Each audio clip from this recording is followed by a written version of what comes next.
سال کے قریب ہے، آج سے لے کے حضرت نوح تک کا اور نوح سے لے کے آدم تک کا، جس طرح مورخین کا اتفاق ہے، تاریخ میں محو ہے، بعض مورخین نے اس عرصے کو بھی 2 سے 3 ہزار سال بتلایا ہے، لیکن یہ بات قابل اعتبار نہیں ہے۔ یہ بات قابل اعتبار ضرور ہے کہ 7000 برس حضرت نوح کے بعد آج تک کی جو دنیا کی تاریخ ہے، اس کی کل مدت صرف اتنی ہے۔ بنو جرہم نے جب 2000 برس تک یہاں پہ حکومت کی، تبھی بخت نصر کا اور وہ خرافات میں پڑے، ان کی حکومت اور اقتدار وہاں پہ کمزور ہونا شروع ہو گیا۔ اولاد اسماعیل نے اگرچہ ایجیٹیشن اور احتجاج نہیں کیا، لیکن دیگر عرب کے قبیلے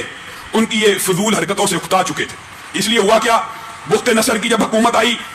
یہ عدنان اور ماد، عدنان کا بیٹا ماد، یہ عدنان وہی ہیں جن کو نبی کریم نے اپنا جد امجد کا اور کہا یہاں تک میرا سلسلہ نسب محفوظ ہے، مکمل ہے۔ ہاں ایک بات اور بھی یاد رکھ لیجئے، جو عدنان سے اوپر نبی کریم کا شجرہ نسب بیان کرتے ہیں، وہ معاذ اللہ اس لیے بیان نہیں کرتے کہ نسب میں کوئی خلط ہو جائے، وہ کہتے ہیں چونکہ اولاد تو آدم کی ہی ہے، اولاد تو نوح ہی کی ہے، یہ تو ہو سکتا ہے کہ بیٹے کا نام پہلے آ گیا، باپ کا نام پہلے آ گیا، دادا کا نام پہلے آ گیا، لیکن کم و بیش سلسلہ نسب یہی ہے، اس لیے وہ بیان کرتے ہیں، اور مورخین نے وہ بھی بیان کیا۔